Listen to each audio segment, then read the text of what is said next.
Hello बच्चों, चलिए प्रश्न को समझते हैं। प्रश्न है आपके सामने कि 3D इलेक्ट्रॉनों की संख्या लिखिए निकल 2+ में। आगे कहा गया है कि आप इन जलयोजित आयनों अष्टफलकीय में 5 3D कक्षकों को किस प्रकार अधिग्रहित करेंगे, दर्शाइए।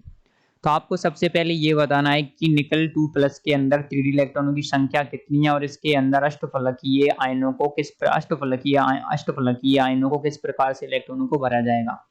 तो इस प्रश्न की जो मुख्य अवधारणा है वो ये है कि आपको 3D इलेक्ट्रॉनों की संख्या पता होना चाहिए और उसके अलावा आपको उनको किस प्रकार से भरना है ये भी आपको जानकारी होनी चाहिए। कि आपको 3D इलेक्ट्रॉनों की संख्या पता होना चाहिए और उनको किस प्रकार से भरा जाएगा, अधिग्रहण किया जाएगा, ये आपको पता होना चाहिए। हम सभी लोग जानते हैं कि जो निकल का परमाणु क्रमांक होता है वो होता है आपके 28। तो जो सामान्य अवस्था में इसका इलेक्ट्रॉनिक विन्यास आता है वो आता है आपके ऑर्गन 3D at 4s2। जब ये क्या करता है +2 बनाता है, यानी कि क्या करता है आपके 2 इलेक्ट्रॉन त्याग देगा, तो ये क्या बना लेगा, ये बना लेगा आपके निकल 2+। और इस अवस्था में इसका इलेक्ट्रॉनिक विन्यास आ जाता है, वो आ जाता है आपके ऑर्गन 3D at। तो यहाँ पर आप देख सकते हैं कि 3D at इलेक्ट्रॉनिक विन्यास आ रहा है। तो इस आधार पर आप कह सकते हैं कि 3D के अंदर इलेक्ट्रॉनों की संख्या कितनी आ रही है, इलेक्ट्रॉन्स की संख्या आ रही है, वो आ रही है आपके 8।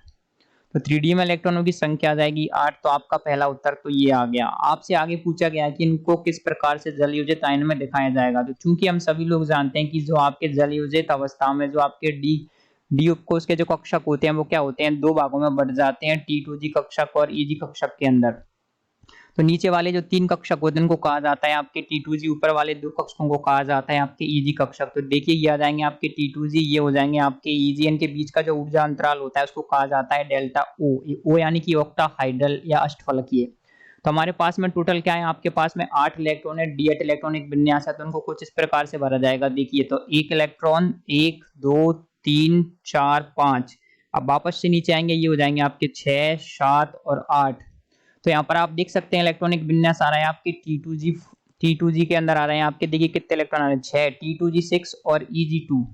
तो T2G6 और EG2 प्रकार के आपके जो इलेक्ट्रॉनिक विन्यास यहाँ पर आ रहा है उनको कुछ इस प्रकार से आपके अष्टफलकीय अवस्था में दर्शाया जाएगा, T2G6 और EG2।